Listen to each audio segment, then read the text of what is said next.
لا حول ولا قوة إلا بالله العلي العظيم.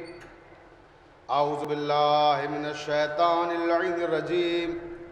بسم الله الرحمن الرحيم. الحمد لله رب العالمين والعاقبة للمتقين والجنة للمطيعين والنار للملحدين والصلاة والسلام على مولانا مولا الثقلين أبي القاسم محمد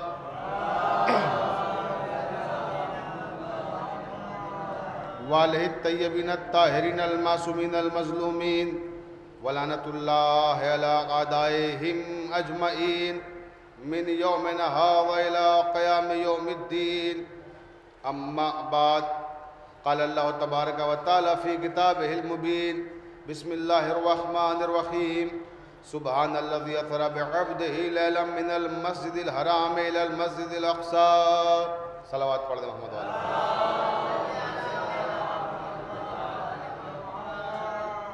واجب الاحترام سامعین کرام، محبان اہل بیت علیہم السلام، کل سے مسلسل مجالس کا سلسلہ جاری ہے. صدیقہ طاہرہ حضرت فاطمہ زہرا سلام اللہ علیہا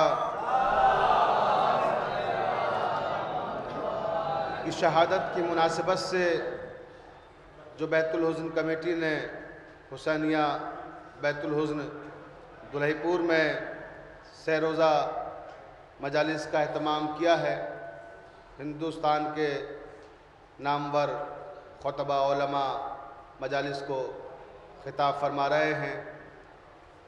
قائد ملت شیعہ، آفتاب شریعت، حجت الاسلام والمسلمین مولانا سید قلب جواد صاحب قبلہ امام جمعہ لکھنؤ بھی تشریف لا چکے ہیں. ابھی مجلس کو خطاب فرمائیں گے.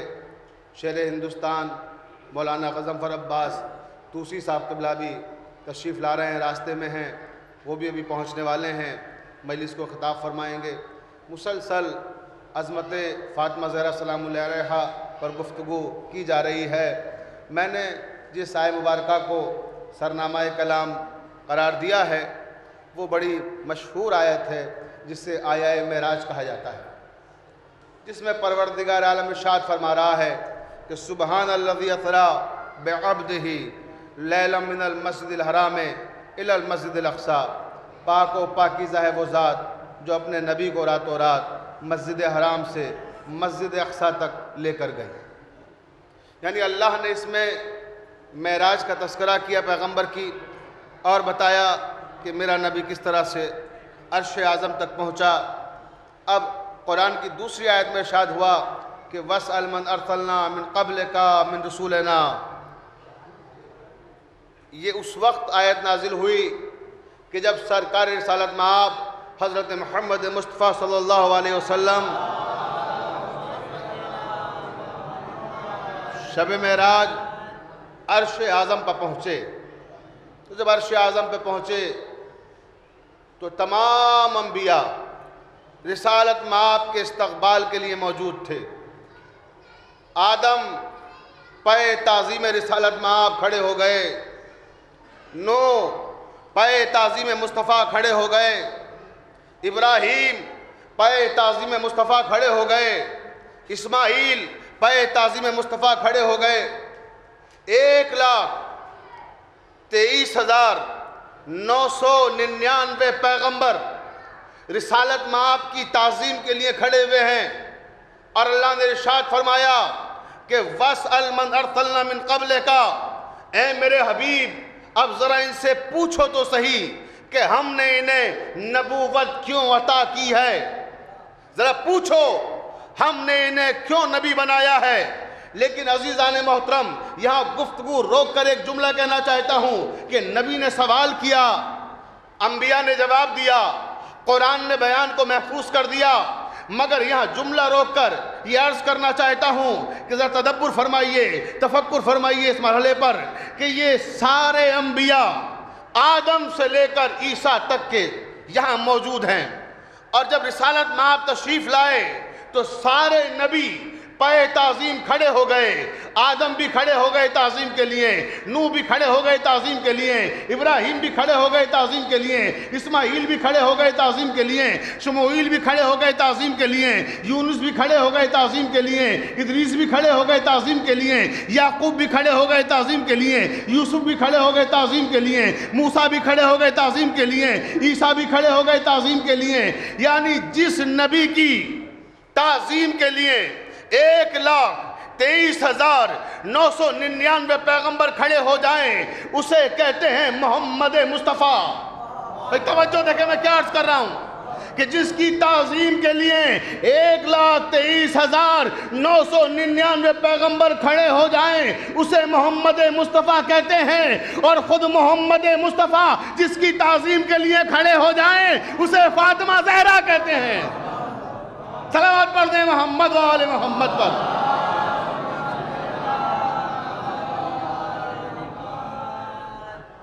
توجہ چاہ رہا ہوں، دیکھیں عظمت فاطمہ زہرا کو قرآن مجید نے مختلف مرحلوں پر ظاہر کیا۔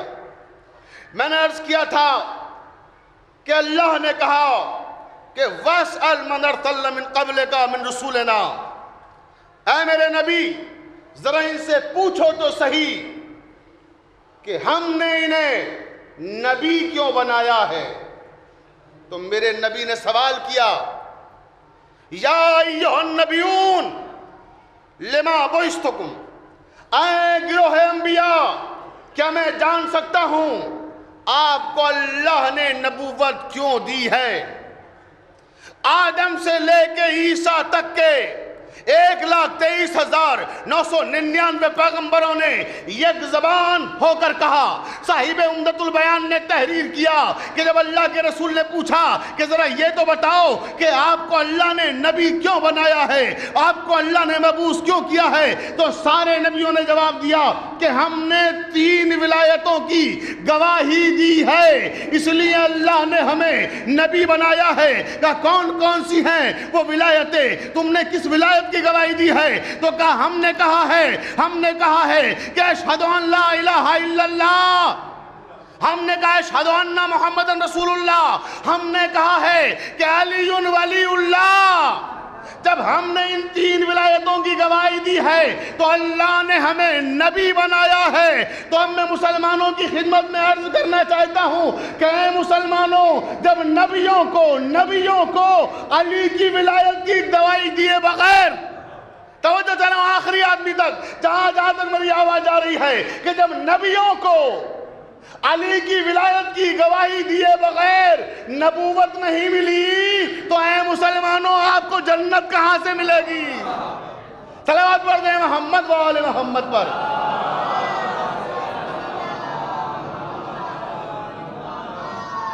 توجہ ہے نا؟ تو اللہ نے قرآن میں بی بی فاطمہ زہرا سلام اللہ علیہ کی عظمتوں کو آیات قرآنی سے اشعار کیا۔ آیہ تطہیر، آیہ مباہلہ، آیتوں کا کیا ذکر کروں، پورے سورے نازل کیے، سورہ دہر جناب فاطمہ زہرا سلام اللہ علیہ کی عظمتوں کو بیان کر رہا ہے۔ عزیزان محترم، آپ دیکھیں کہ قرآن مجید میں 2 بیویاں ایسی ہیں کہ جن کی عصمت کا تذکرہ قرآن میں کیا گیا، جن کی عصمت کی گواہی قرآن نے دی۔ وہ 2 بیویاں کون ہیں؟ ایک جناب فاطمہ زہرا سلام اللہ علیہ ہیں، اور دوسری بیوی جناب مریم سلام اللہ علیہ۔ مگر دونوں کی عصمت میں کس درجہ فرق ہے وہ بھی بیان کر دیا گیا۔ جناب زہرا کی عصمت جب بیان کی گئی تو آیہ تطہیر کے ذریعے انما یرید اللہ لیذھب عنکم الرجس اہل البیت ویطہرکم تطہیرا۔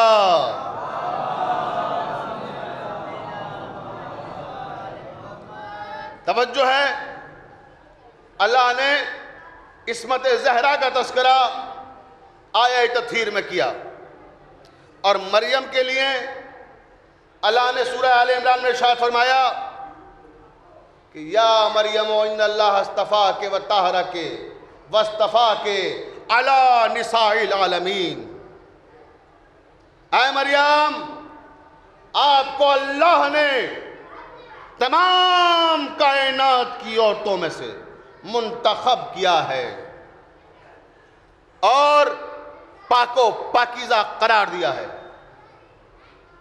توجہ ہے، ادھر جناب فاطمہ زہرا کی عصمت آیہ تطہیر کے ذریعے واضح کی گئی، ادھر مریم کی عصمت اس آیت کے ذریعے بیان کی گئی، مگر دونوں میں جو لفظیں استعمال کی گئی ہیں وہ عصمتوں کے فرق کو ظاہر کر رہی ہیں۔ جناب مریم کے تعلق سے جو صیغہ استعمال کیا گیا وہ صیغہ ماضی ہے، طہارا بروزن فعلا، توجہ ہے، ماضی کا صیغہ ہے۔ صیغہ کیا ہوتا ہے؟ جزو ہوتا ہے۔ اور جناب زہرا کے لیے لفظ تطہیر استعمال کیا گیا۔ تطہیر کیا ہے؟ تطہیر مصدر۔ جناب فاطمہ زہرا کے لیے مصدر استعمال کیا گیا، جناب مریم کے لیے صیغہ استعمال کیا گیا جو جزو مصدر ہے۔ مصدر اس کو کہتے ہیں کہ جس سے مختلف چیزیں صادر ہوں، توجہ ہے، مصدر جو کل ہوتا ہے اس سے بہت ساری چیزیں صادر ہوتی ہیں، اور صیغہ ماضی کیا ہے؟ جزو۔ جزو کیا ہے؟ جو محتاج مصدر ہو۔ میں توجہ چاہ رہا ہوں، جیسے امر، نہیں، ماضی، مضارع، حال، مستقبل، ظرف، مظروف، یہ سب کیا ہے عربی گرامر کے اعتبار سے؟ توجہ، یہ صیغے ہیں مختلف، تو یہ جزو ہیں۔ یہ مصدر ہوتا ہے کل اور صیغہ ہوتا ہے جزو۔ تو مریم کی جب عصمت کا تذکرہ اللہ تعالیٰ نے کیا تو جزو کے ذریعے سے، اور جب جناب فاطمہ زہرا کی عصمت کا تذکرہ کیا تو مصدر کے ذریعے، کل کے ذریعے سے، یعنی اجازت دے تو عرض کروں کہ مریم ہے جزو عصمت اور جناب فاطمہ زہرا ہے کل عصمت۔ تو جب زمانہ آج تک جزو عصمت کا جواب نہ لا سکا تو کل عصمت کا جواب کیا لائے گا؟ صلوات پڑھ دیں محمد و آل محمد پر۔ علی علی علی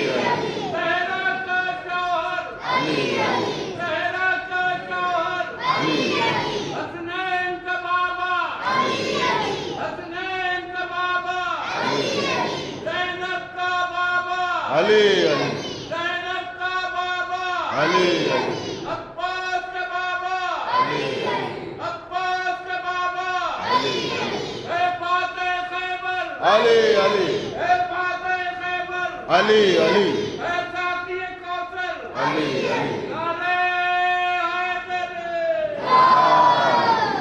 مولا سلامت رکھے آپ کو۔ آپ حضرات سے درخواست تھوڑا آگے آ جائیں، قریب آ جائیں تاکہ بعد والوں کو زحمت نہ ہو۔ ابھی تو بیان شروع ہوا ہے، ابھی مجھے بہت دور تک آپ کو لے کے جانا ہے۔ بلند ترین صلوات پڑھیں محمد والے محمد پر۔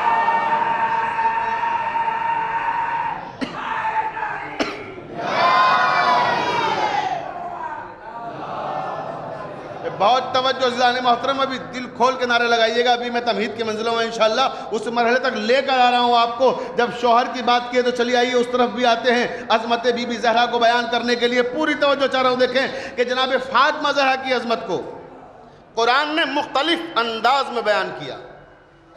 روایت کے فقرے ہیں کہ جب پیغمبر اسلام کی وفات ہو گئی تو وفات پیغمبر کے بعد جناب فاطمہ زہرا خاموش سی رہتی تھی اور ہمہ وقت گریہ کرتی رہتی تھی۔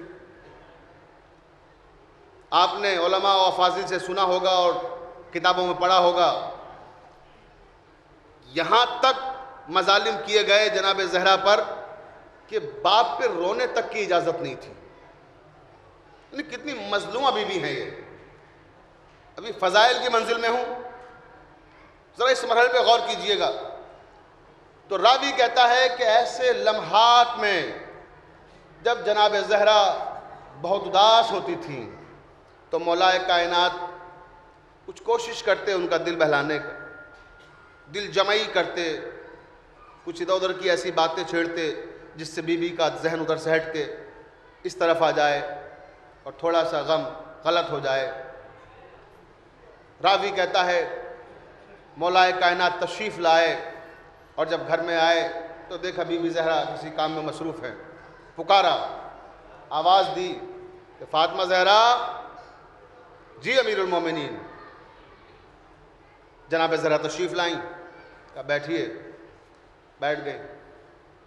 اس کے بعد فرمایا کہ اے فاطمہ زہرا، اللہ نے مجھے ایک فضیلت ایسی دی ہے کہ جس میں دنیا کا کوئی نبی کوئی ولی شامل نہیں ہے۔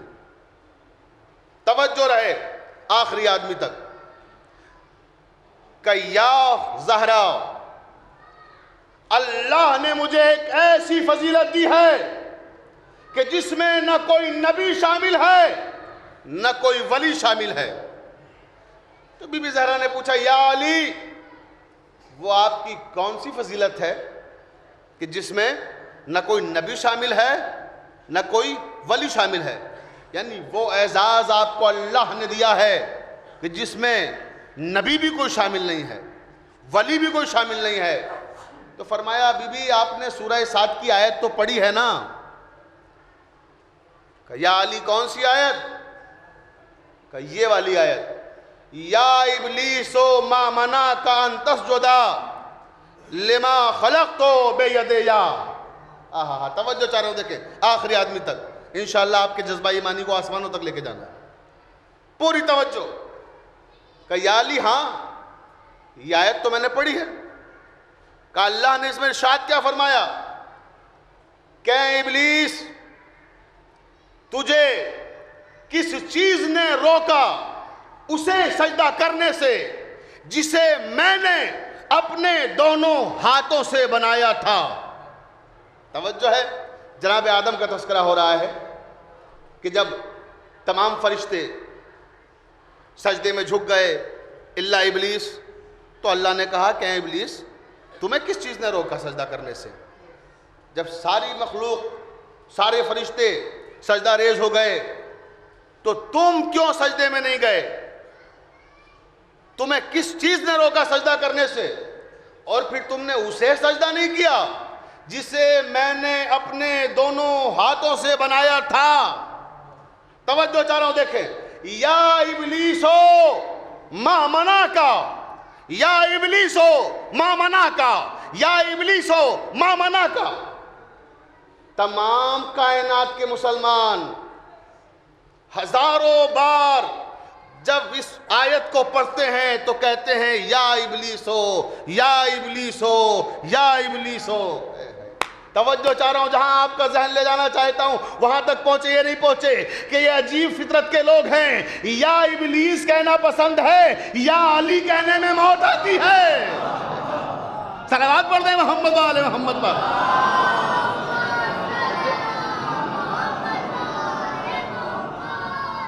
کہ یا ابلیس، یا ابلیس، یا ابلیس، کوئی فرق نہیں پڑتا۔ جہاں ہم نے یا علی کہا وہاں کلیجہ منہ کو آنے لگتا ہے، یا علی کہتے ہیں تو آپ کو تکلیف ہوتی ہے، اور ہزاروں بار یا ابلیس، یا ابلیس قرآن میں کرتے ہو تو کوئی حرج نہیں۔ توجہ چاہ رہا ہوں، دیکھیں آپ، کہ بی بی زہرا اس آیت میں اللہ نے یہ کہا ہے نا کہ میں نے اپنے دونوں ہاتھوں سے آدم کا خمیر تیار کیا۔ کیوں تیار کیا؟ کیونکہ آدم کو خلیفہ بنانا تھا۔ انی جاعل فی الارض خلیفہ، قرآن اعلان کر رہا ہے نا کہ روئے زمین پر ہم نے آدم کو خلیفہ بنایا، خلافت دی، اور خلافت دینے سے پہلے سجدہ کرایا۔ توجہ، تو اپنے اللہ نے کیا کہا کہ میں نے اپنے دونوں ہاتھوں سے بنایا ہے۔ اے ابلیس، تو تم نے انکار کیوں کیا سجدہ کرنے سے؟ اللہ نے آدم کو خلیفہ بنایا اپنے دونوں ہاتھوں سے، اس کا تذکرہ قرآن میں کیا، تو معلوم ہوا کہ جب اللہ کی طرف سے کوئی بنتا ہے تو دونوں ہاتھوں سے بنایا جاتا ہے۔ توجہ ہے میں کیا عرض کر رہا ہوں؟ یاد ہے میدان غدیر میں اللہ کے رسول نے بھی دونوں ہاتھوں سے اعلان کیا تھا، من کنت مولا فہذا علی مولا۔ صلوات پڑھ دے محمد و آل محمد پر۔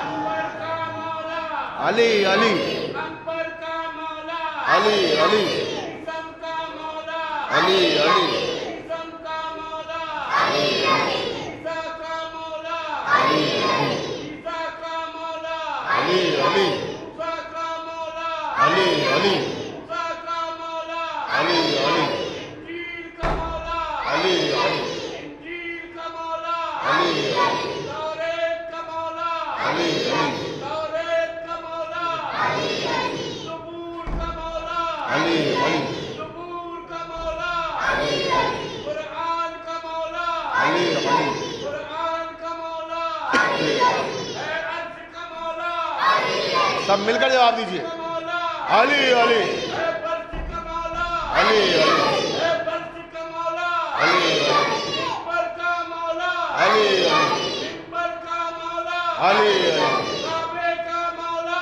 علی کعبے کا مولا، علی ہم سب کا مولا، علی ہم سب کا مولا، علی نعرے حیدر۔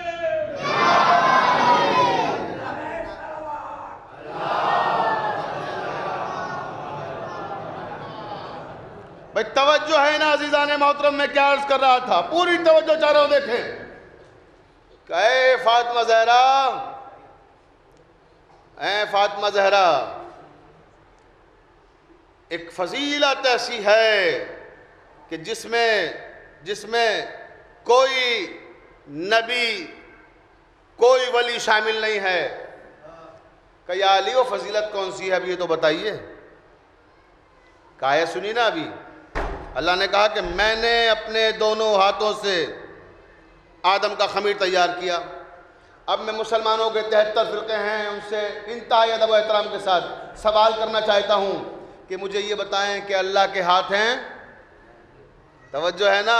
اگر اللہ کے ہاتھ تسلیم کر لیں، اللہ کا وجود تسلیم کر لیں تو دائرہ اسلام سے خارج ہو جائیں گے حضور۔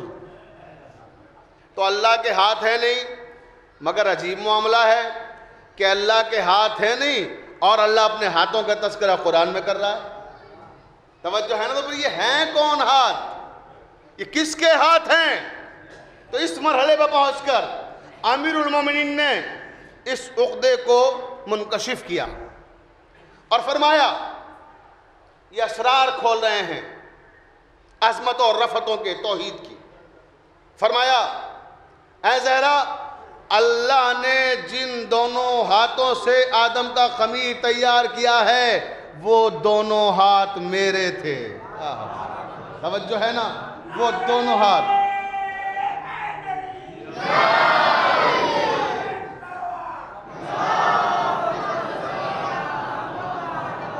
بھئی اگر یہ جاننے کے بعد کہ آدم کی خلقت، آدم کا خمیر حضرت علی نے اپنے ہاتھوں سے تیار کیا اور اتنا تھکا ہوا نعرہ آئے گا تو مولا کو پسند نہیں آئے گا۔ بھئی جب نعرہ لگایا جائے تو پھر مولا کا شان شان نعرہ ہونا چاہیے۔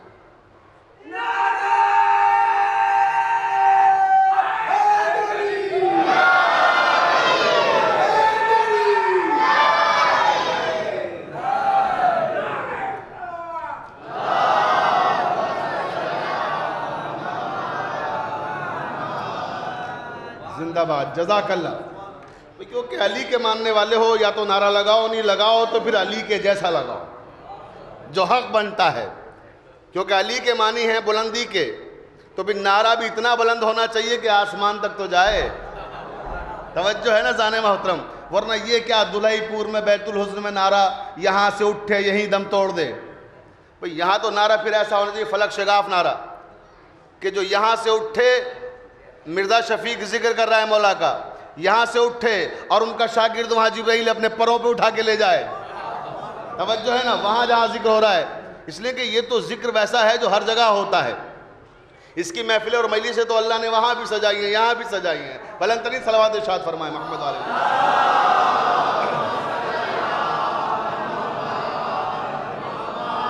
بھئی توجہ چاہ رہا ہوں، دیکھیں اس مرحلے پر کہ میں وہ ہوں جس نے آدم کا خمیر اپنے دونوں ہاتھوں سے تیار کیا۔ اب بی بی فاطمہ زہرا یہاں سے خطاب کرتی ہیں، کہتی ہے یا علی، بڑا ناز ہے آپ کو اپنی اس فضیلت پر کہ کوئی نبی کوئی وسیع اس میں آپ کا شریک نہیں ہے۔ یہی تو کہنا چاہتے ہیں کہ آپ وہ ہیں کہ جس کے ہاتھوں سے آدم کا خمیر تیار کیا گیا، تو پھر ذرا یہ بتائیے کہ حوا کا خمیر کس کے ہاتھوں سے تیار کیا گیا؟ توجہ چاہ رہا ہوں، دیکھیں کہ یا علی، یہ بھی تو آپ کو یاد ہوگا نا کہ اللہ نے پھر ہمیں بھی وہ فضیلت دی ہے کہ جس میں کائنات کی کوئی عورت شامل نہیں ہے۔ اللہ نے مجھے یہ شرف عطا کیا کہ میں نے اپنے دونوں ہاتھوں سے حوا کا خمیر تیار کیا ہے۔ ٹھہرے بھی جملہ آپ کی سماعتوں کی نظر کرنے جا رہا ہوں۔ میں نے حوا کا خمیر اپنے دونوں ہاتھوں سے تیار کیا۔ تو عزیزان محترم، یہ کائنات میں جتنی بھی عورتیں پائی جاتی ہیں، جتنی بھی خواتین ہیں، یہ سب کون ہیں؟ یہ سب بنات حوا، حوا کی بیٹیاں ہیں، اور ساری کائنات کی عورتوں کی ماں حوا۔ اور حوا کا خمیر کس نے تیار کیا؟ توجہ چاہ رہا ہوں، جناب فاطمہ زہرا نے۔ تو عزیزان محترم، جب فضیلتوں، عظمتوں، ارزشوں میں حوا جناب فاطمہ کا مقابلہ نہیں کر سکتی، تو پھر یہ حوا کی بیٹیاں صلوات پڑھ دیں محمد والے محمد پر۔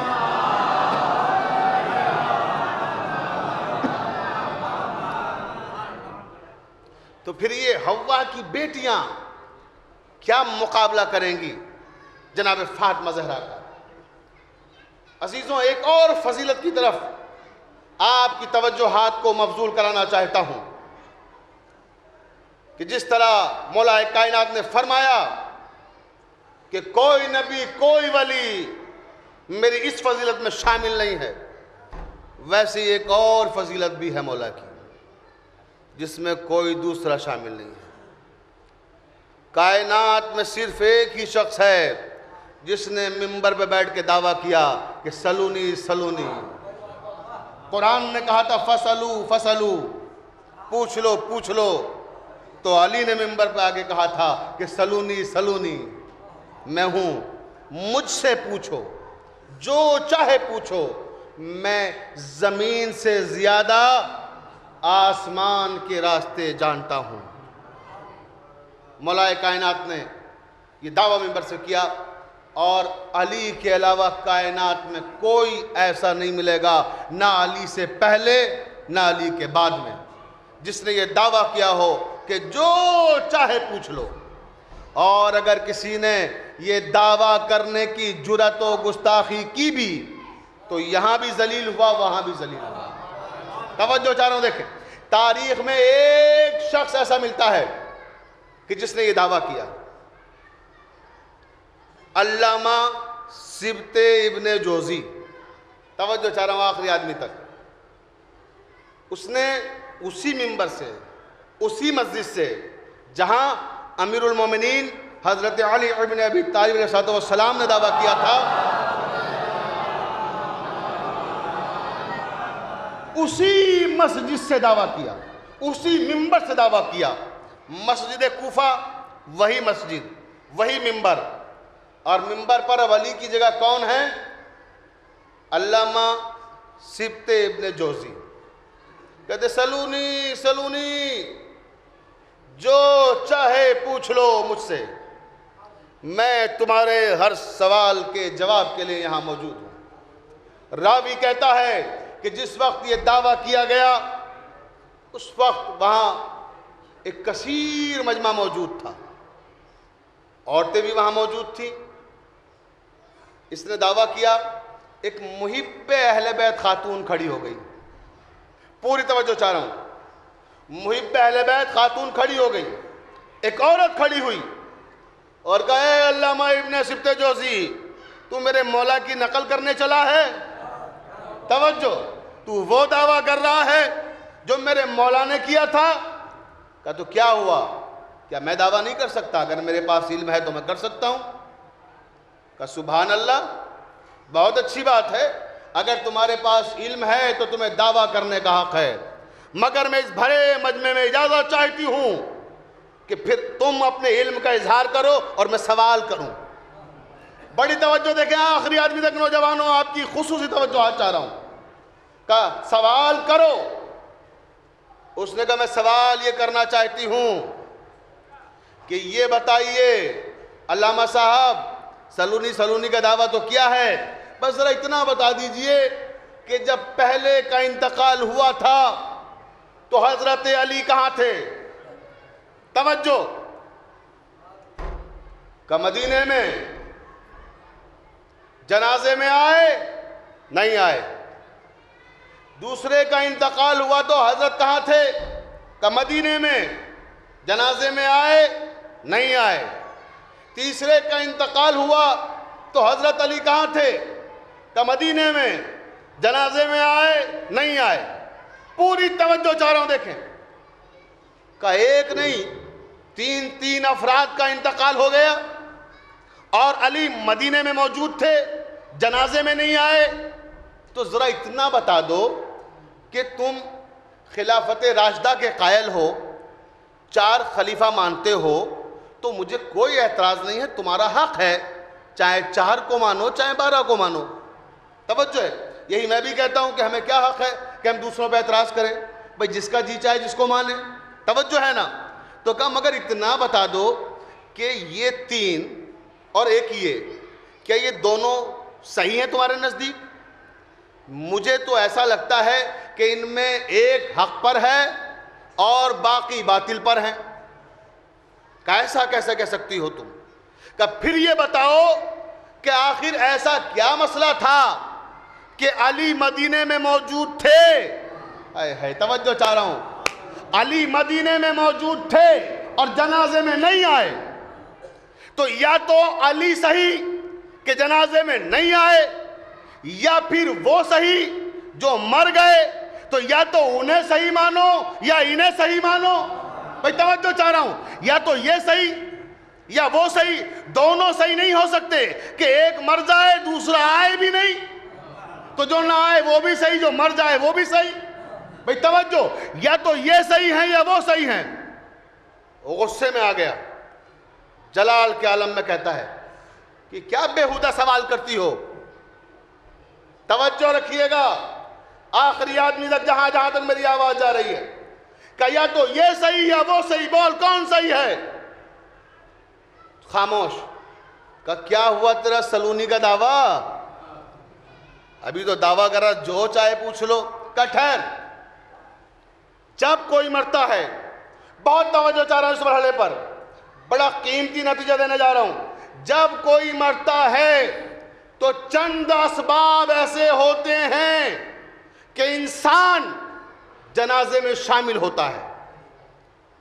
جنازے میں شامل ہونے کے اسباب ہوتے ہیں, وجوہات ہوتی ہیں. اب وہ کیا ہیں؟ توجہ فرمائے دیکھیں. پہلا مرا, دوسرے نے نماز جنازہ پڑھائی. پہلا مرا, دوسرے نے نماز جنازہ پڑھائی. دوسرا مرا تو نماز جنازہ مصعب نے پڑھائی. تیسرا مرا تو نماز جنازہ زبیر نے پڑھائی. ٹھیک ہے, مگر علی کسی جنازے میں شامل نہیں ہے. تو اب کہتی ہے کہ سبط ابن جوزی کچھ اسباب ہوتے ہیں جنازوں میں شامل ہونے کے, اور آپ بھی ان اسباب سے متفق ہوں گے اور ہمارے تمام مسلمان بھائی اس سے اتفاق کریں گے جو وجوہات اس عورت نے بیان کی ہیں. توجہ رکھیے گا. کہ کیا ہیں وہ اسباب؟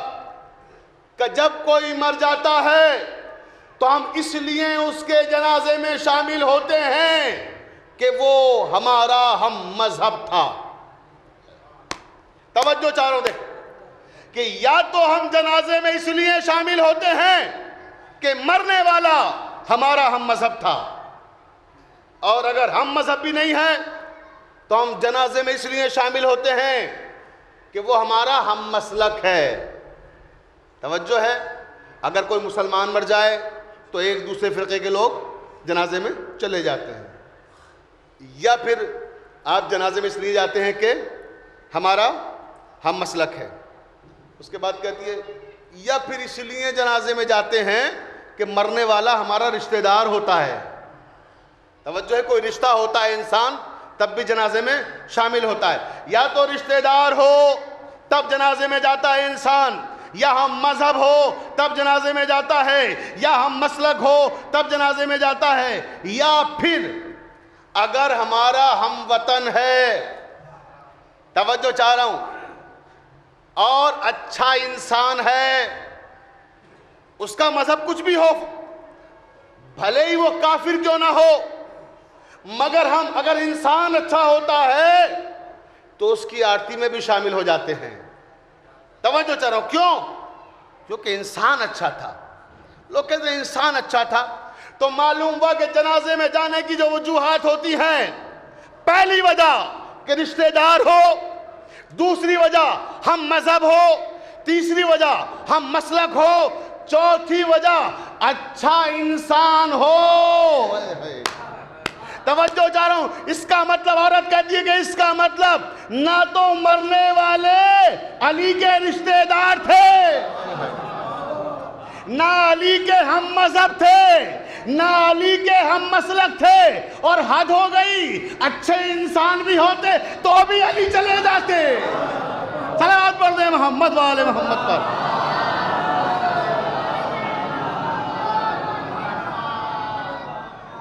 توجہ ہے نا، کہ اگر اچھا انسان ہوتا ہے تب بھی انسان چلا جاتا ہے۔ اب سبط ابن جوزی خاموش بیٹھے ہوئے، اس کے بعد عجیب سوال کرتی ہے، کہتی ہے اچھا علامہ صاحب ذرا یہ بتائیے گونگے کیوں ہو گئے؟ زبان کہاں چلی گئی؟ بولیے نا، اب بڑا سلونی کا دعویٰ کر رہے تھے، ذرا یہ بتائیے کہ سلمان فارسی کا انتقال کہاں ہوا؟ توجہ چاہ رہا ہوں، دیکھیں کہ سلمان فارسی کا انتقال کہاں ہوا؟ کہ مدائن میں، مدینے سے کتنی دور ہے؟ کہ ہزاروں میل۔ سلمان فارسی کی نماز جنازہ کس نے پڑھائی؟ توجہ کہ امیر المومنین حضرت علی نے پڑھائی۔ کا کمال ہے، لوگ مدینے میں مرتے رہے، علی گھر سے باہر نہیں نکلے، سلمان مدائن میں مرا، نماز جنازہ پڑھانے وہاں پہنچ گئے۔ صلوات پڑھ دیں محمد والے محمد پر۔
مولا آپ کو سلامت رکھے۔ ابھی تو وہ مرحلہ آیا ہی نہیں ہے کہ جہاں نعرے لگنے ہیں، اس منزل سے قریب تو آ رہا ہوں کہ آپ جذبہ ایمانی کو اپنے روک نہیں پائیں گے، یہاں جی کھول کے نعرے لگیں گے۔ توجہ چاہ رہا ہوں، دیکھیں بڑا نازک مرحلہ آ گیا کہ یا تو رشتہ دار ہو ہم مذہب ہو، ہم مسلک ہو، اچھا انسان ہو، تب انسان جنازے میں شامل ہوتا ہے۔ سلمان کہاں رہے؟ مدائن میں، ہزاروں میل دور۔ اگر رشتہ تھا تو پہنچ گئے وہاں، رشتہ نہیں تھا تو لوگ مرتے رہے، مگر علی جنازے میں شامل نہیں ہوئے۔ پوری توجہ۔ اب علامہ صاحب کا دماغ گھومنے لگا، کہتے ہیں اے عورت، تو یہاں مردوں کے مجمع میں کیسے آئی؟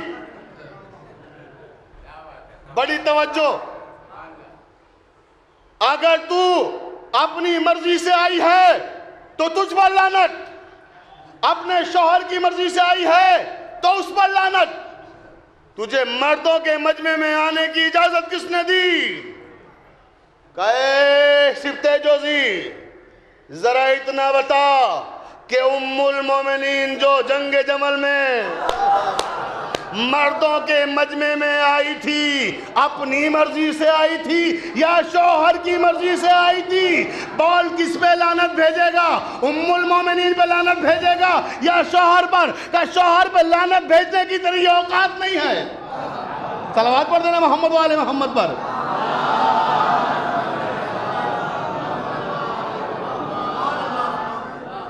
اب بول کس پہ لعنت بھیجے گا؟ بھیجے گا لعنت۔ دماغ گھوم گیا، کیا جواب دے؟ ایسے ہوتے ہیں علی کے چاہنے والے، سر عام رسوا کرتے ہیں انہیں کہ جو عظمتوں کا تاج رکھنا چاہتے ہیں اپنے سروں پر، فرضی، حقیقت سے کوئی تعلق نہیں ہوتا، کھوکھلے دعوے کرتے ہیں۔ توجہ چاہ رہا ہوں، یہ کھوکھلے دعوے کرنے والے ہی تو تھے جو مسلسل کہتے رہے کہ اگر علی نہ ہوتے تو ہم ہلاک ہو جاتے۔ توجہ ہے نا؟ پوری توجہ دیکھیں آپ۔ کہا سبط ابن جوزی چل، تجھے معاف کیا، بڑی توجہ، تجھے معاف کیا، بس آخری سوال، ایک اور سوال کروں گی، اس کے بعد کوئی سوال نہیں۔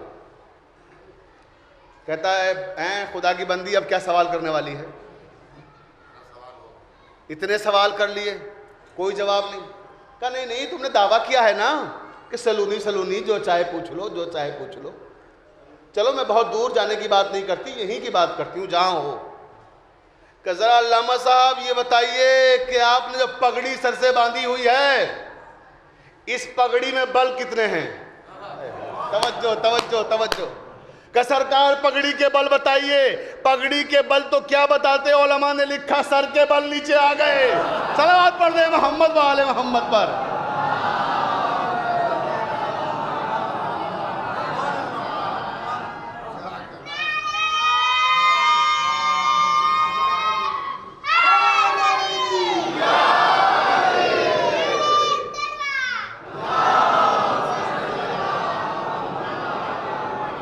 بھائی سبحان اللہ سبحان اللہ، کبھی ادھر سے نعرے لگ رہے ہیں، کبھی ادھر سے نعرے لگ رہے ہیں، کبھی یہاں سے نعرے، کبھی درمیان سے نعرے، لیکن اس وقت جو اس بچے نے نعرہ لگایا ہے، یہ آپ دیکھیں کس مرحلے اور کس موقع پہ لگایا ہے۔ یہ کیا ہے؟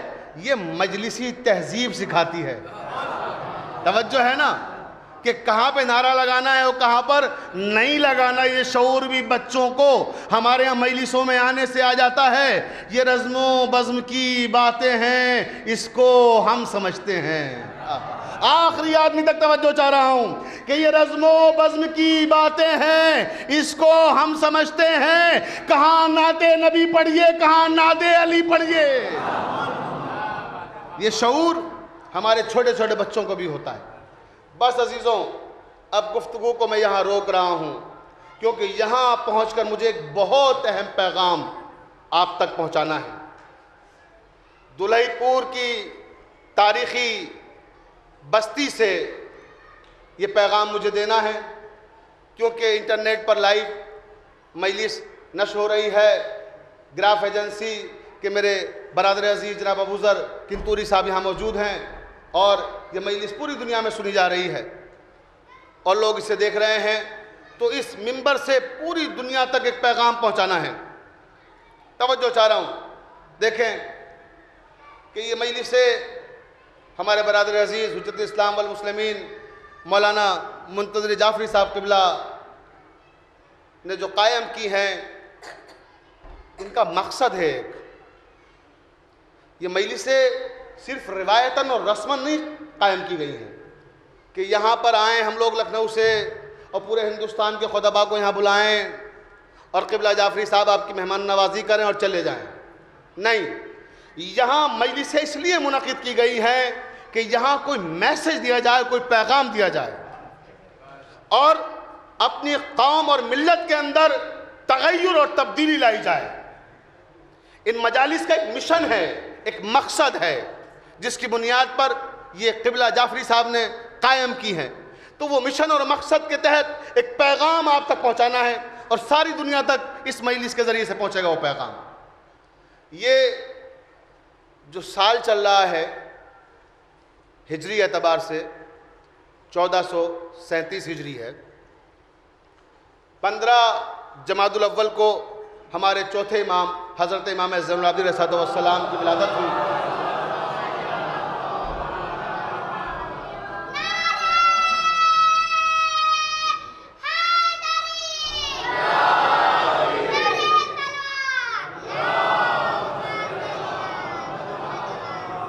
توجہ ہے نا؟ تو یہ 1400 سالہ جشن امام زین العابدین ہم منا رہے ہیں. یعنی امام زین العابدین کی ولادت کو 1400 سال مکمل ہو گئے. تو ساری دنیا میں 1400 سالہ جشن امام زین العابدین منایا جا رہا ہے اور پورے سال منایا جائے گا. توجہ ہے نا؟ لیکن میں اس موقع پر ایک پیغام دینا چاہتا ہوں اور وہ پیغام یہ ہے کہ ہم جناب زہرا کے بیٹے کا جشن منا رہے ہیں، مگر یہ جشن روایتی جشن نہ ہو. یہ جشن معنویت اور روحانیت سے خالی نہ ہو. جب ہم جشن منعقد کریں تو اس کا کوئی مقصد ہونا چاہیے، اس کے ذریعے کوئی پیغام پہنچنا چاہیے. اور یہ مجالس بھی جیسا کہ میں نے عرض کیا مقصد کے تحت منعقد کی جا رہی ہیں کہ ہمارا مقصد ہے ان مجالس میں جناب فاطمہ زہرا سلام اللہ علیہا کی شہادت کی تشہیر کرنا اور ان کے قاتلوں کو بے نقاب کرنا اور جناب زہرا کی تعلیمات کو دنیا تک پہنچانا. توجہ ہے نا؟ اسی طرح سے 1400 سالہ جشن جو آپ منائیں گے، میں آپ سے گزارش کر رہا ہوں مومنین دلہی پور سے بھی اور پوری دنیا کے تمام شیعان علی ابن ابی طالب سے، جہاں جہاں تک میری آواز جا رہی ہے اور جو لوگ اس مجلس کو سن رہے ہیں، ان سب سے درخواست کر رہا ہوں کہ صرف مجلسیں اور محفلیں منعقد نہ کیجیے. مجلسیں بھی منعقد کیجئے، محفلیں بھی منعقد کیجئے، یہ بھی ضروری ہیں کیونکہ جذبہ ایمانی کو حرارت انہی سے ملتی ہے. لیکن مجلسوں اور محفلوں کے ساتھ امام زین العابدین کا 1400 سالہ جشن منا رہے ہو تو کوئی ایسا تعمیری کام بھی کرو کہ جس سے زمانہ یاد رکھے کہ علی کے شیعوں نے اپنے چوتھے امام کا 1400 سالہ جشن منایا تھا تو اس موقع پہ یہ چیز تعمیر کی گئی تھی. کوئی اسپتال امام کے نام سے تعمیر کیجئے، کوئی یونیورسٹی امام کے نام سے تعمیر کیجئے، کوئی کالج امام کے نام سے تعمیر کیجئے، کوئی اسکول امام کے نام سے تعمیر کیجئے، کوئی فلاحی کام کیجئے جس سے آپ کے علاوہ بھی دوسری قومیں، دوسری مذہب کے لوگ استفادہ کریں اور یاد رکھیں کہ یہ امام زین العابدین کے 1400 سالہ جشن کے موقع کی یادگار ہے. توجہ ہے؟ تو میں چاہتا ہوں کہ آپ کچھ ایسا کام کریں اس موقع پر کہ دنیا اسے یاد رکھے کہ علی کے چاہنے والوں نے امام زین العابدین علیہ السلام کا 1400 سالہ جشن منایا تھا. میں عرض کروں اپنے نوجوانوں کے لیے کہ یہ امام زین العابدین ہیں کون؟ فقط چند جملوں میں ایک میسج دینا چاہتا ہوں نوجوانوں کو کہ جس امام کا سال بھر جشن منائیں گے آپ، وہ امام ہے کون؟ دنیا میں 3 طاقتیں ایسی طاقتیں ہیں کہ اگر ایک طاقت بھی ان میں سے کوئی کسی شخصیت کو ختم کرنے کا ارادہ کر لے تو وہ شخصیت فنا پذیر ہو جاتی ہے، وہ شخصیت ختم ہو جاتی ہے۔ وہ تین طاقتیں کیا ہیں؟ پہلی طاقت کا نام ہے اسٹیبلشمنٹ، حکومت، اقتدار۔ اگر حکومت چاہے کہ کسی شخصیت کے خلاف کوئی تحریک چلا کر اسے ختم کر دے تو زیادہ وقت نہیں لگتا۔ تین طاقتیں ہیں، اسٹیبلشمنٹ، آرمی اور میڈیا۔ توجہ رکھیے گا جو میں عرض کرنا چاہ رہا ہوں۔ اسٹیبلشمنٹ اگر کسی چیز کو ختم کرنا چاہے تو جب چاہے ختم کر سکتی ہے۔ اس کا نمونہ پیش کروں، زیادہ دور جانے کی ضرورت نہیں ہے، اپنے ہی دیش میں، اپنے ہی ملک میں بابا رام دیو کا آندولن یاد ہے؟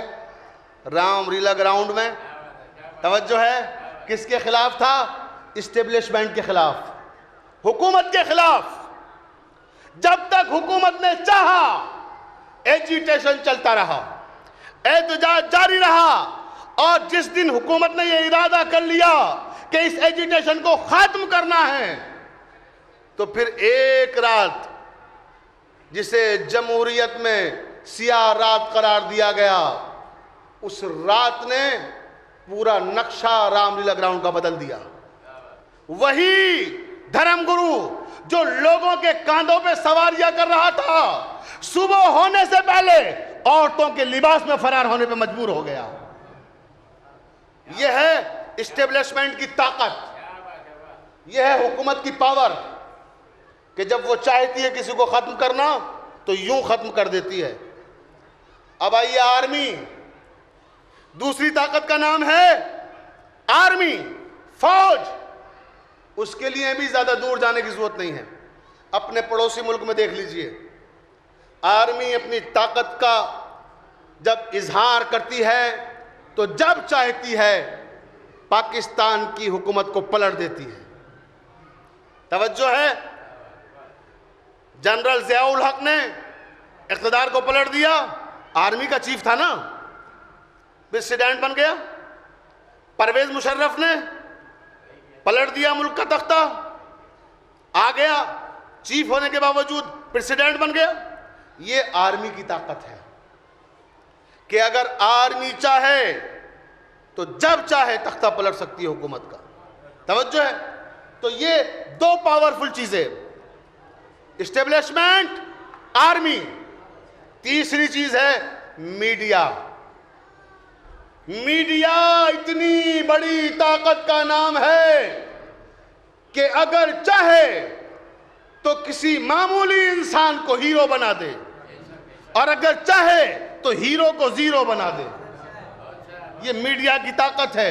یا جملوں کو بدل کے عرض کروں کہ اگر چاہے تو چائے بیچنے والے کو پردھان منتری بنا دے۔ یہ میڈیا کی پاور ہے۔ آپ ہی لوگوں نے تو بنایا ہے، بنارس والوں نے۔ صلوات پڑھ دے محمد والے محمد پر۔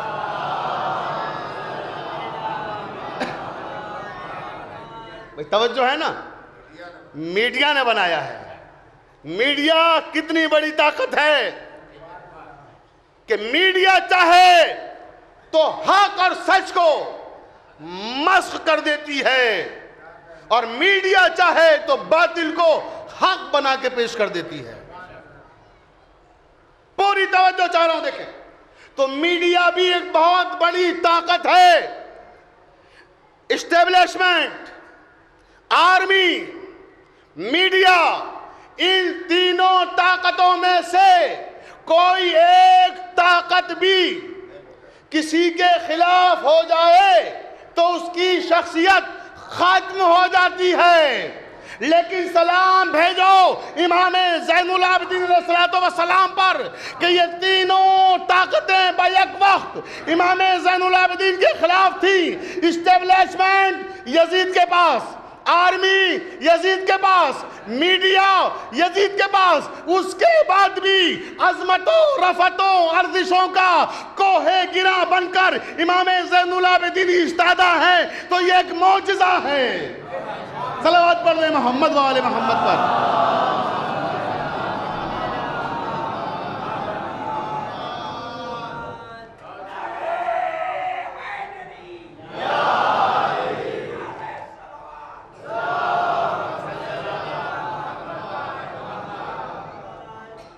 توجہ ہے نا؟ تو ان سب کی مخالفت کے باوجود آج امام زین العابدین عظمتوں اور رفتوں کا کوہ گرا بن کر ایستادہ ہیں. تو یہ اپنے وقت کا ایک بہت بڑا معجزہ ہے. سب کچھ یزید کے پاس تھا، اور یزید کوئی معمولی انسان نہیں تھا. خیال رہے 12 لاکھ مربع میل پر اس کی حکومت پھیلی ہوئی تھی. یزید اس بادشاہ کا نام تھا کہ جس کے اقتدار میں کبھی سورج غروب نہیں ہوتا تھا، لیکن جب حسینیت سے ٹکرا گیا تو ایک لمحے میں فنا ہو گیا. توجہ ہے؟ یہ ہے حسینیت کی طاقت. بس عزیزوں، مجھے جو میسج دینا تھا وہ میں آپ تک پہنچا چکا، لیکن چلتے چلتے امام زین العابدین کی سیرت کا ایک رخ اور پیش کرنا چاہتا ہوں، تاکہ میرے نوجوان جب سال بھر امام کا جشن منائیں گے، سال بھر امام کی یادگاریں قائم کرنے کے لیے فکر مند ہوں گے. اعلیٰ پیمانے پہ سیمینار کیجئے، دوسرے مذاہب کے لوگوں کو بلائیے. کہ مجلسوں میں تو ہم ہی ہیں نا، سیمینارز میں دوسرے مقررین کو بلائیے تاکہ وہ امام کی عظمت بیان کریں اور امام کی تعلیمات کو دوسروں تک پہنچائیے. ہمارے پاس تو ہیں ہی امام کی تعلیمات، مگر ان کو 4-10 سالہ جشن کے موقع پر بہترین خراج عقیدت یہ ہوگا کہ آپ امام کی تعلیمات کو دوسرے لوگوں تک پہنچائیں اور فلاحی کام انجام دیں امام کے نام سے، تاکہ دنیا یاد رکھے کہ امام زین العابدین کی یادگاریں ہیں یہ. اب آپ دیکھیں کردار کی کس بلندی پر امام. نوجوانوں کے لیے عرض کر رہا ہوں، یہ ان مجالس کا تحفہ سمجھ کے لے کے جائیے گا جو عرض کرنے جا رہا ہوں کہ امام زین العابدین کس عظیم ترین شخصیت کا نام ہے جن کا 100 سالہ جشن آپ منا رہے ہیں. راوی کہتا ہے کہ عبد الملک کی وفات کے بعد اس کا بیٹا ولید حاکم بنا. اقتدار ولید بن عبد الملک کی طرف جب منتقل ہوا تو اس نے اپنے باپ عبد الملک کے چہیتے گورنر، جو مدینہ کا گورنر تھا، حشام مخزومی، اسے معطل کر دیا. اسے معطل کرنے کے بعد اس نے گورنر بنایا عمر ابن عبدالعزیز کو. یہ واقعہ جو میں پڑھ رہا ہوں اس وقت، یہ تاریخ اسلام میں اکبر نجیب آبادی نے تحریر کیا ہے، 2 جلد اور صفحہ نمبر 128 پر یہ واقعہ موجود ہے. پوری توجہ چاہ رہا ہوں. تحریر کرتا ہے اکبر نجیب آبادی کہ جب انتقال عمر ابن عبدالعزیز کی طرف منتقل ہوا تو عمر ابن عبدالعزیز نے جیسے اقتدار سنبھالا تو ولید نے حکم دیا عمر ابن عبدالعزیز کو کہ جو تم سے پہلے گورنر تھا حشام مخزومی، اس کو گرفتار کر لو فوراً. اس نے گورنر بنتے ہی پہلا کام پچھلے گورنر کی گرفتار کر لیا گیا. پھر اس کے بعد ولید ابن عبد الملک نے کہا کہ اب اسے نمونہ عبرت بنا دو اور ستون مدینہ سے بندھوا دو رسیوں سے. اعلان کر دو کہ جس پر اس نے ظلم کیا ہے وہ آئے اور اپنے ظلم کا بدلہ لے اس سے. عمر ابن عبدالعزیز نے حشام مخزومی کو ستون مدینہ سے بازار مدینہ میں بندھوا دیا. اہل مدینہ آ رہے ہیں اور اپنے ظلم کا جو ان پر ڈھائے گئے تھے ان کا بدلہ لے رہے ہیں. کوئی لاتے مار رہا ہے، کوئی تماچے مار رہا ہے، اور یہ نمونہ عبرت بنا ہوا کھڑا ہے. اب یہاں سے توجہ چاہ رہا ہوں ایک جملے پر کہ نمونہ عبرت بنا ہوا کھڑا ہے. اچانک کہتا ہے اے مدینے والوں، میں نے تم پر تو کوئی خاص ظلم و ستم نہیں کیا، جو تم میرے ساتھ اتنا برا سلوک کر رہے ہو. میں نے سب سے زیادہ ظلم و ستم اگر کسی پہ کیا ہے تو وہ آل محمد ہیں.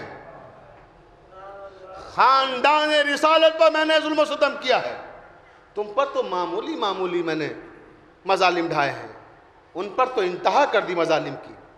جب تم میرے ساتھ یہ سلوک کر رہے ہو تو اگر خاندان رسالت کا وارث آ گیا، امام زین العابدین کی طرف اشارہ ہے کہ کہیں اگر وہ شخص آ گیا تو میرے بدن کی بوٹیاں نوچ کر لے جائے گا. راوی کہتا ہے کہ ادھر اس نے یہ تصور کیا کہ کہیں وہ نہ آ جائیں، ویسے ہی سامنے سے کیا دیکھا ہے، دیکھتا ہے کہ سید الساجدین امام زین العابدین علیہ السلام اپنے عقیدت مندوں کے ساتھ تشریف لا رہے ہیں. جیسے ہی دیکھا گھبرا گیا، کہتا ہے کہ لوگوں اب میرے بدن میں جان باقی نہیں رہے گی، میرے جسم کے گوشت کو نوچ لیا جائے گا، اس لیے کہ وہ آ رہا ہے جس پہ میں نے سب سے زیادہ ظلم اٹھائے ہیں. راوی کہتا ہے جیسے جیسے امام زین العابدین قریب آ رہے تھے اس کا جسم مرتعش ہو رہا تھا، کانپ رہا تھا، لرزہ طاری ہو رہا تھا. امام زین العابدین اور قریب آئے، اس کے ارتعاش میں اور اضافہ ہوا.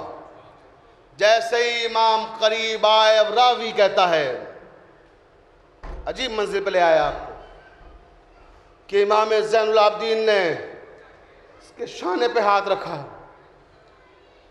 اور کاندھے پہ ہاتھ رکھنے کے بعد کہتے ہیں کہ اے ہشام مخزومی، اس مصیبت کے وقت میں تیری کیا مدد کر سکتا ہوں. یہ ہے خاندان رسالت کا کردار کہ ہشام اس مصیبت کے وقت بول، میں تیری کیا مدد کر سکتا ہوں. ہشام کانپنے لگا، کہتا ہے سید سجاد اگر رسیوں سے بندھا ہوا نہ ہوتا تو آپ کے قدموں میں گر جاتا. یقیناً امامت آپ جیسے لوگوں کو زیب دیتی ہے، عصمت آپ کے خاندان کا افتخار ہے. یہ ہیں زین العابدین جو دشمن سے قصیدہ پڑھوا رہے ہیں. عزادارو بس آپ کی آنکھیں نم ہو گئیں اور اب یہ مصائب بھی ہیں اور فضائل بھی ہیں. مجلس تمام کر دوں گا اسی کے ساتھ. راوی کہتا ہے سن 64 ہجری یزید کی حکومت کا آخری سال، مدینۃ الرسول پہ حملہ ہو گیا. مدینے پر جب حملہ ہوا تو راوی کہتا ہے کہ 40 دن تک مدینے کا محاصرہ کر لیا. مسلم ابن عقبہ کی سربراہی میں یزید کے لشکر نے مدینے کا محاصرہ کر لیا اور حسین بن نمیر لشکر کا علمدار قرار پایا. راوی کہتا ہے کہ 700 حفاظ قرآن کو قتل کر دیا گیا، 15,000 مہاجرین قتل کر دیے گئے، 10,000 عورتوں کی عصمت دری کی گئی. جب مدینے کو تاراج کر دیا اچانک خبر آئی کہ یزید ملعون واصل جہنم ہو گیا. بس جیسے یہ خبر آئی کہ یزید واصل جہنم ہو گیا تو مسلم ابن عقبہ، حسین بن نمیر، سارے یزید کے لشکر والے مدینہ چھوڑ چھوڑ کر بھاگنے لگے کہ اب مدینے والے ہمیں چھوڑیں گے نہیں ورنہ. تو یہ سارے بھاگ رہے ہیں. راوی کہتا ہے کہ حسین بن نمیر جس راستے سے جا رہا تھا مدینے سے کچھ دور نکلا تو صحرا میں دیکھا کہ خیمہ لگا ہوا ہے. اس نے سوچا کہ اس خیمے میں جا کر پناہ لے لوں. ایک دم سے خیمے میں گھس گیا. مدینے والے کہیں میرا پیچھا نہ کر رہے ہوں، پکڑ نہ لیں، گرفتار نہ کر لیں. اب جو خیمے میں گھسا مسند پہ دیکھا کہ سید سجاد بیٹھے ہوئے ہیں. بس جیسے ہی امام زین العابدین کو مسند پہ دیکھا گھبرا گیا کہ میں تو غلط جگہ آ گیا، دشمن کے خیمے میں آ گیا. فوراً بھاگنا چاہا. آواز آئی اے مسافر ٹھہر جاؤ. ایک ایک جملے پہ توجہ چاہ رہا ہوں. یہ فضائل ہیں مگر آنکھیں نم نہ ہو جائیں تو پھر امام کے فضائل کا معجزہ کیا ہے.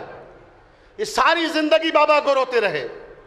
اللہ نے فضائل بھی ایسے رکھے کہ فضائل بھی سنو تو رونا آ جائے. عجیب مرحلہ ہے. کہاں ہے مسافر؟ ٹھہر جا. کہاں جا رہا ہے؟ کہ نہیں بس مجھے احساس ہوا شاید میں غلط آ گیا. نہیں بیٹھو بیٹھو. بیٹھا دیا. بیٹھانے کے بعد غلام کو بلایا کہ دیکھو یہ مسافر بھوکا ہے, اسے کھانا کھلاؤ. کھانا کھلایا گیا. اس کے بعد کہا کہ مسافر پیاسا ہے, اسے پانی پلاؤ. غلام نے لا کے پانی رکھ دیا سامنے. کہا ہے مسافر سیر ہو کے پینا پانی, پیاسے نہ رہ جانا. شکم سیر ہو گئے جی. اب یہ پہچان رہا ہے کہ کون ہے سامنے, اور چاہتا ہے کہ یہاں سے جلدی جائے, کہیں یہ نہ ہو کہ یہ بھی مجھے پہچان جائے کہ میں کون ہوں. اس گھبراہٹ میں جلدی جلدی چاہتا ہے یہاں سے نکلے. جیسے ہی نکلنا چاہتا ہے اور اٹھا, امام نے پھر پکارا, اے مسافر بیٹھ جا بیٹھ جا. جیب میں ہاتھ ڈالا, 20 دینار نکالے. کہا یہ لے, یہ تیرے راستے کے خرچ کے لیے ہیں. مسافر ہے نا, سفر پر ہے, رکھ لے, راستے میں کام آئیں گے. رکھ لے. اب وہ چاہتا ہے تیزی سے نکلے کہ کہیں پہچان نہ لے امام. عزیزدارو جب سنیں گے نا یہ کون ہے تو اپنے آنسو نہیں روک پاؤ گے کہ کس کے ساتھ امام یہ سلوک کر رہے ہیں. فرماتے ہیں مسافر رک, تیرے پاس گھوڑا نہیں ہے, تو پیدل آیا ہے, جب باہر میرا گھوڑا بندھا ہوا ہے, اس گھوڑے کو بھی لے جا. اب یہ سوچتا ہے کہ کہیں پہچان نہ لیں, تیزی سے گھوڑا لو اور نکل جاؤ. بس جیسے ہی تیزی سے گھوڑے کی طرف نکلتا ہے, یہ آگے بڑھتا ہے اور چاہتا ہے سوار ہو بھاگ جائے, فوراً امام اسے اس کی ولدیت کے ساتھ پکارتے ہیں. کہتے ہیں کہ حسین ابن نمیر, تو کیا سمجھتا ہے کہ تجھے میں نے پہچانا نہیں ہے؟ میں نے انجانے میں یہ سلوک تیرے ساتھ کیا ہے. حسین ابن نمیر, ہم تجھے خوب پہچانتے ہیں کہ تو کون ہے. تو وہی ہے جس نے میرے 18 برس کے نوجوان بھائی علی اکبر کے سینے میں پرچی کی انی ماری تھی. عزیزدارو دیکھا آپ نے امام کا کردار کیا ہے؟ فرزند زہرا کا کردار دیکھا آپ نے؟ کون ہے یہ سامنے؟ کس کے ساتھ یہ سلوک کر رہے ہیں؟ جناب علی اکبر کا قاتل, ہم شکل پیغمبر کا قاتل. کہے حسین ابن نمیر, تو کیا سمجھتا ہے کہ میں نے تجھے پہچانا نہیں ہے؟ میں تجھے خوب پہچانتا ہوں. کیا تو وہی نہیں ہے کہ جب میری 4 سال کی بہن سکینہ تجھ سے پانی مانگتی تھی تو تو تماچے مارتا تھا اور میری بہن کو پانی نہیں دیتا تھا, میری بہن کے سامنے زمین پہ پانی بہا دیتا تھا. اے حسین ابن نمیر, تو کیا سمجھتا ہے کہ تجھے میں نے پہچانا نہیں ہے؟ میں خوب اچھی طرح پہچانتا ہوں. کیا تو وہی شخص نہیں ہے کہ جب میں کربلا سے کوفے سے شام تک سفر کر رہا تھا تو جب میں چاہتا تھا کہ کہیں سائے میں بیٹھ جاؤں تو مجھے پشت پہ آگے درے لگاتا تھا, مجھے سائے سے کھینچ کر دھوپ میں لا کے بیٹھاتا تھا. عزیزدارو اب جملہ سنیں گے امام کا کیا تاریخ ساز جملہ امام زین العابدین نے کہا ہے. فرماتے ہیں حسین ابن نمیر, سن, جب تو نے ہمارے ساتھ یہ سلوک کیا تو اس وقت ہم تیرے مہمان تھے. جب تو نے ہمارے ساتھ یہ سلوک کیا کربلا کے میدان میں تو ہم تیرے مہمان تھے. آج جب ہم تیرے ساتھ یہ سلوک کر رہے ہیں تو تو ہمارا مہمان ہے. تو نے وہ کیا ہمارے ساتھ جو تیرے بزرگوں نے تجھے سکھایا ہے, ہم نے وہ تیرے ساتھ کیا ہے جو ہمارے بزرگوں نے سکھایا ہے. عزاداران مظلوم کربلا, یہ ہے خاندان رسالت کی تعلیم. بس آخری جملہ اور مجلس تمام کر رہا ہوں اور انشاءاللہ گھروں تک روتے ہوئے جائیں گے.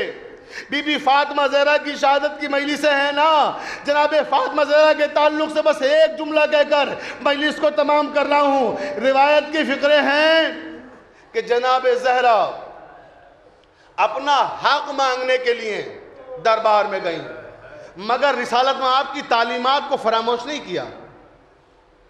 دیکھیں بی بی زہرا نے کس طرح سے اپنا حق مانگا کہ فدک میرے باپ نے مجھے ہبہ کیا تھا تو اے مسلمانوں میرا حق مجھے کیوں نہیں دیتے. ایک طویل خطبہ بی بی نے ارشاد فرمایا. بس 2 جملے کہہ رہا ہوں اور انشاءاللہ جب جب سوچیں گے تب تب رونا آئے گا. بی بی خاموش کھڑی رہی. دربار میں کوئی خطبہ دینے کے بعد بی بی خاموش ہے, کوئی ادھر سے جواب نہیں ملتا, کوئی